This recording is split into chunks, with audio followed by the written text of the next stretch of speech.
내년도 우리 교단의 구역공과 집필을 몇 주분을 요청을 받았습니다. 그래서 집필을 다 마치고 원고를 이미 보냈습니다마는 제가 쓴 몇 주간의 그 공과 본문 가운데 잠언 16장 1절부터 9절 말씀이 있습니다. 특히 잠언 16장 9절 말씀은 많은 성도들이 암송도 하고 또 많이 인용하는 그런 성구입니다. 사람이 마음으로 길을 계획할지라도 그 걸음을 인도하시는 이는 여호와시니라, 이 말씀입니다. 사람이 아무리 계획을 치밀하게 세우고 완벽한 계획이 됐다 하더라도 그 계획대로 되지는 않습니다. 물론 계획대로 되는 것도 있지만 모든 계획이 내가 세운 그 계획대로 되어질 수 없습니다. 거기에는 많은 변수가 있습니다. 수많은 변수가 내가 세운 계획들을 무너뜨립니다. 때로는 날씨가 변수가 되는 경우도 있고, 또 때로는 뜻하지 않는 사고로 인해서 계획이 망가지기도 합니다. 그런가 하면 더 나아가서 어떤 사회적인 정치적인 변화로 인해서 계획이 무산되기도 합니다. 이렇게 사람이 세운 계획은 온전할 수가 없습니다. 그러나 하나님께서 세우시는 계획, 하나님께서 이루시고자 하는 하나님의 계획은 이 세상의 어떤 것으로도 무너뜨리거나 막을 수가 없습니다. 하나님의 계획이 다 무산된 것처럼 보여도, 또 실패한 것처럼 보여도 그 속에서도 여전히 하나님의 계획하심과 하나님이 이루시고자 하는 그 뜻은 진행되고 있는 것입니다. 그래서 하나님이 세운 계획, 하나님이 뜻하신 바는 하나님께서 반드시 성취해 놓으십니다. 그래서 우리는 사람의 걸음을 인도하시는 분은 하나님이시다라는 믿음을 가지고 있어야 됩니다. 내가 아무리 좋은 계획을 가지고 있어도 하나님이 도와주셔야 되고, 하나님이 인도해 주셔야 되고, 하나님이 이루어 주셔야 된다는 이 믿음을 우리는 꼭 가지고 있어야 됩니다. 그럴 때 어떤 계획을 했다 하더라도 그 모든 과정에서 하나님을 의지하고 하나님께 기도하고 하나님의 인도하심을 구하면서 철저히 하나님의 이끄심에 순종하며 나갈 수 있게 되는 것입니다. 오늘 본문에 보면 사도 바울이 예루살렘으로 가는 그 여정이 나오고 있습니다. 예루살렘으로 향하는 이 바울은 자신을 통해서 복음을 전하게 하시는 하나님의 뜻을 따르기 위해서 죽음을 각오하는 일사각오로 그 길을 가고 있습니다. 바울이 밀레도라고 하는 이 항구에서 에베소 교회 장로들을 불렀습니다. 에베소 교회에서 3년 동안 있으면서 정들었던 그 장로들이 다 왔습니다. 내가 이제 예루살렘으로 올라가게 되는데, 예루살렘으로 올라가면 이제 다시 그들을 볼 수 없다는 것을 지금 바울은 직감하고 있습니다. 그래서 그들과 함께 시간을 보내면서 그들을 격려하고 함께 하나님 앞에 무릎을 꿇고 기도합니다. 기도를 마친 뒤에 서로 부둥켜 안고 울면서 작별을 합니다. 이렇게 3년간 정들었던 에베소 교회의 장로들과 눈물의 이별을 한 뒤에 몇 곳을 거쳐서 두로라고 하는 곳에 와서 거기에서 그곳에 있는 그 제자들을 만나서 일주일간을 거기에 머물러 있습니다. 그 제자들이 다 하나님을 잘 섬기는 그런 그리스도인들입니다. 그들이 성령의 감동이 되어서 바울에게 이번에 예루살렘에 올라가지 말라고 그렇게 만류합니다. 성령의 감동을 받아서 만류한다는 것은 성령께서 바울이 이번에 예루살렘에 올라가면 많은 환난을 겪게 될 것이라는 것을 깨우쳐 줬습니다. 그래서 만류하는 것입니다. 그럼에도 불구하고 바울은 그 만류를 뿌리치고 그들과 작별한 뒤에 두로를 떠나서 돌레마이라는 곳에서 하루를 묵게 됩니다. 그리고 가이사라라고 하는 곳에 이르게 됩니다. 이 가이사라는 예루살렘 저 북쪽에 있는 그 항구입니다. 거기서 로마로 바로 가는, 로마로 떠날 수 있는 그런 항구 도시 가이사라, 그곳에 왔는데 거기에 누가 있었는가 하면 바로 7 집사 중에 하나인 빌립이 그곳에 와서 전도자의 역할을 하고 있었습니다. 그래서 바울이 이 빌립의 집에 머물면서 함께 있습니다. 여기 이 가이사랴에서 이제 출발하면 예루살렘을 향해서 바로 이제 내려갈 것입니다. 이곳 가이사랴에서 여러 날 머물면서 예루살렘으로 가기 위한 휴식과 여러 가지 준비 시간을 가졌을 것입니다. 그리고 거기에 있는 빌립의 4딸이 있는데 이 4딸이 다 처녀인데 다 예언하는 사람들이었습니다. 사도 바울과 아마 영적으로도 많이 교감을 하고 영적으로 통하는 그런 사람들이기 때문에 아마 여러 가지 이야기를 서로 나눴을 것입니다. 그러던 중에 저 예루살렘에서 선지자 한 사람이 바울을 찾아왔습니다. 아가보라고 하는 선지자가 바울을 찾아와서 성령께서 예언한 것을 말합니다. 그 말을 하기 전에 이 아가보가 바울이 두르고 있는 띠를 가져다가 자기의 손과 발을 묶었습니다. 그러면서 하는 말이, 바울이 이제 곧 예루살렘에 올라간다는 것을 알고 예루살렘에 가면은 이 띠 임자가 이와 같이 결박을 당하고 이방인들에게 넘겨 주게 될 것이다 라는 것을 예언했습니다. 말하자면 이제 사도 바울이 예루살렘에 올라가면 결박당하고 환난을 겪고 많은 고문을 당하고 그리고 이방인의 손에 넘겨줄 것이다. 그렇게 되면 살아남지를 못합니다. 이렇게 아가보의 예언을 들은 사람들이 더 적극적으로 이제 바울이 예루살렘에 가는 것을 막습니다. 아가보 선지자 예언을 듣지 않았습니까? 예루살렘에 올라가면 이렇게 환난을 겪는다고 성령께서 가르쳐줬는데 어찌하여 고집을 피웁니까? 이번엔 예루살렘 길을 포기하십시오. 울면서 바울을 말렸습니다. 그런데 13절에 보면 바울이 이렇게 대답을 합니다. 여러분이 어찌하여 울어 내 마음을 상하게 하느냐? 나는 주 예수의 이름을 위하여 결박당할 뿐 아니라 예루살렘에서 죽을 것도 각오하였노라. 이것을 보면 바울이 지금 예루살렘으로 가면서 어떤 심정으로 가고 있는지를 알 수가 있습니다. 바울은 지금 자기가 원하는 길을 가지 않고 주님께서 원하시는 그 길을 지금 가고 있는 것입니다. 그 길에서 바울은 주님의 뜻을 따르기 위해서 좌로 우로 치우치지 않았고 결코 뒤로 돌아서지 않았습니다. 사람은 눈물에 약할 수 있습니다. 눈물은 감정의 표현입니다. 그래서 어떤 사람들은 이 눈물을 잘 이용하는 사람들도 있습니다. 어쨌든 함께 웃을 수 있는 사람도 좋은 관계를 가질 수 있지만 그보다 더 돈독한 관계를 가질 수 있는 것은 함께 울어줄 수 있는 사람입니다.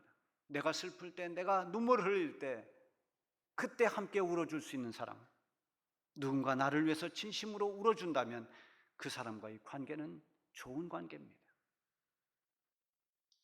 예전에 한 가수가 불렀던 동행이라고 하는 일반 가요가 있는데요, 그 가사에 보면 이런 가사가 있죠. 누가 나와 같이 함께 울어줄 사람 있나요?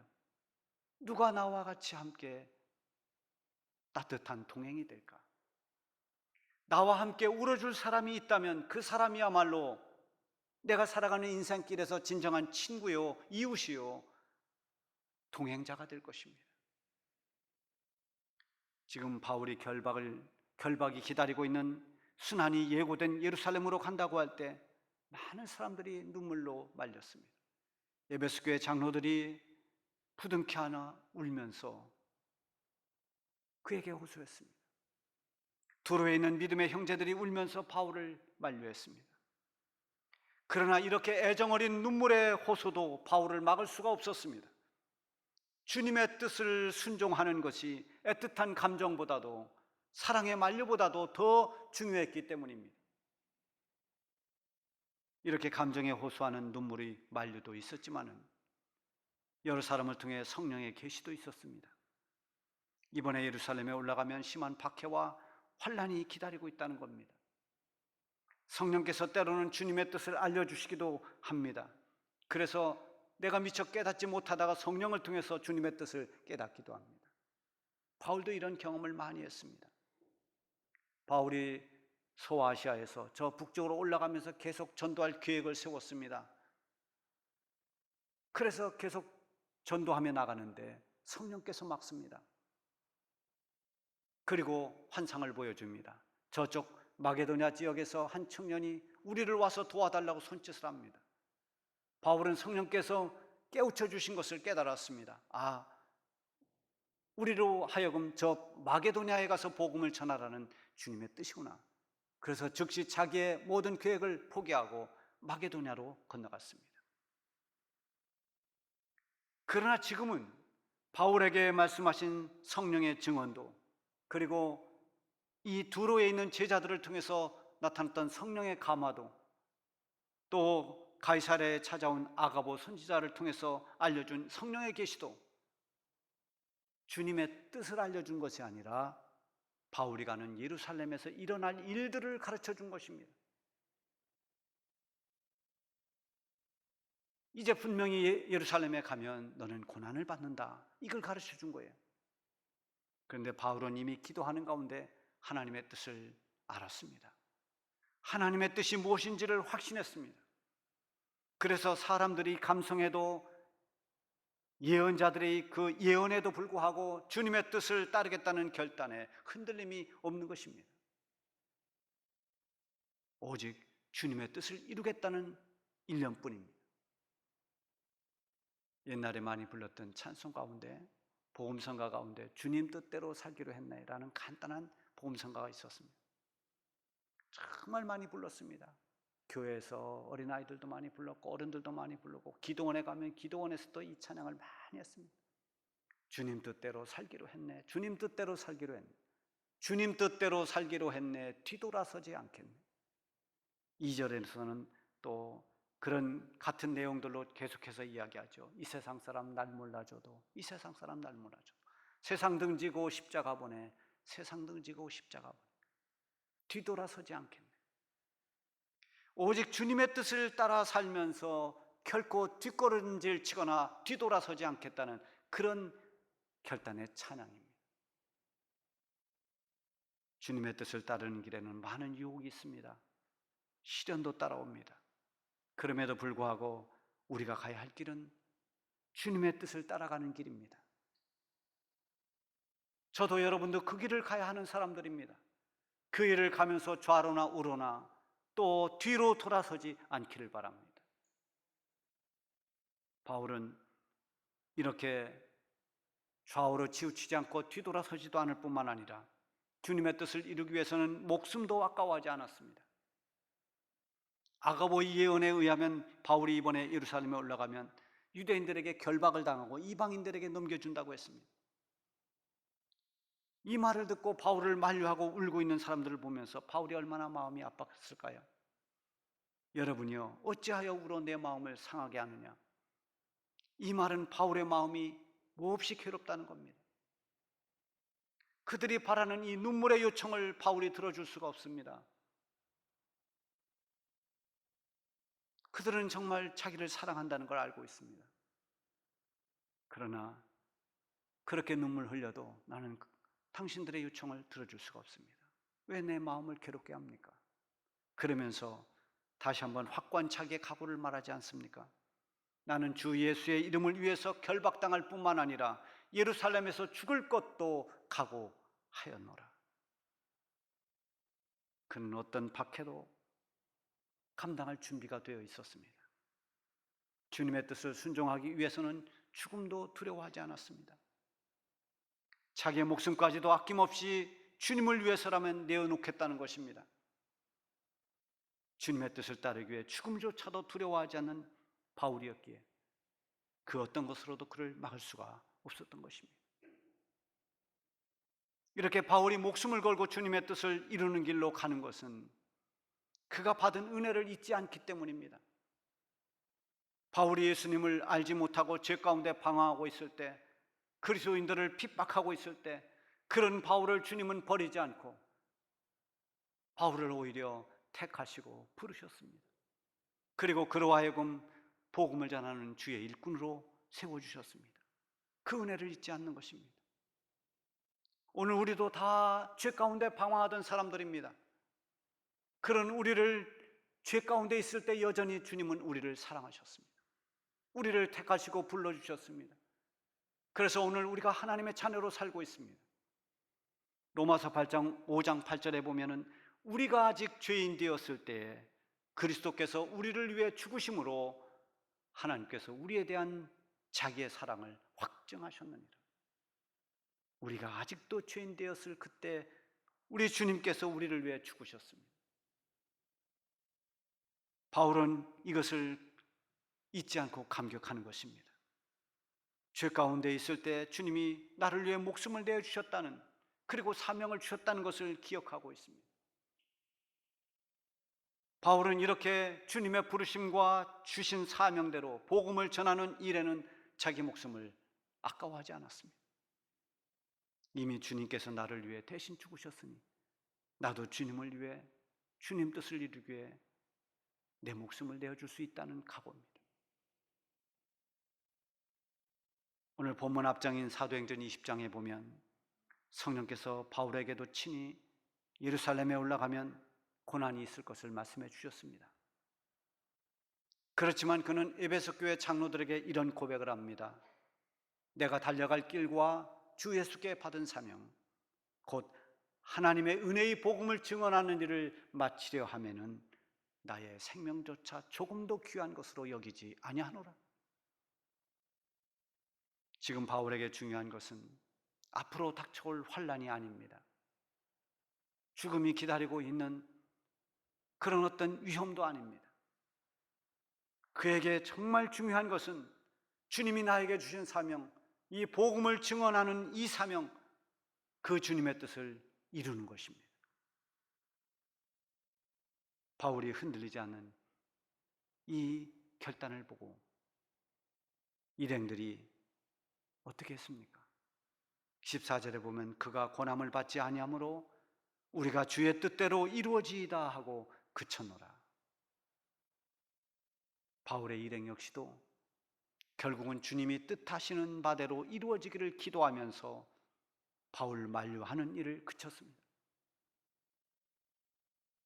비록 바울이 예루살렘에 올라가서 고난을 받고 죽는다 할지라도 그것이 주님의 뜻이라면 주님 뜻대로 이루어지기를 원했던 것입니다. 이렇게 우리 모든 성도들의 최종 선택은 주님의 뜻이 이루어지는 데 있습니다. 주님의 뜻이 이루어지는 일에 우리는 순종해야 됩니다. 주님의 뜻 앞에서 나의 뜻을 거두어야 됩니다. 오늘날 우리의 믿음이 약한 것은 내 뜻과 내 의욕이 주님의 뜻보다 앞서기 때문입니다. 예수님께서도 주님의 뜻을 이루는, 하나님의 뜻을 이루는 일이 얼마나 중요한가를 몸소 보여주셨습니다. 예수님이 마지막 겟세마네 동산에서 기도하실 때 아버지여, 만일 아버지의 뜻이거든 이 잔을 내게서 옮겨주시옵소서. 그러나 내 원대로 마시옵고 아버지의 원대로 되기를 원하나이다. 이것이 주님의 기도였습니다. 죄인들의 죄짐을 짊어지고 십자가에서 피 흘려 죽는 그 죽음은 끔찍하고 참혹한 처형입니다. 인간으로서 견디기 힘든 고통스러운 그런 형벌입니다.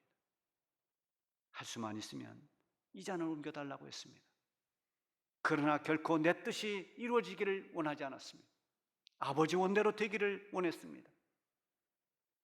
죽음의 길이라 할지라도 그것이 죄인을 구하는 하나님의 뜻이라면 그 뜻에 죽기까지 순종한 분이 예수님이십니다.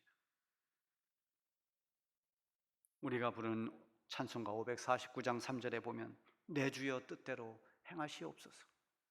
내 모든 일들을 다 주께 맡기고 저 천성 향하여 고요히 가리니 살든지 죽든지 뜻대로 하소서. 이것이 우리의 믿음이 되어야 합니다.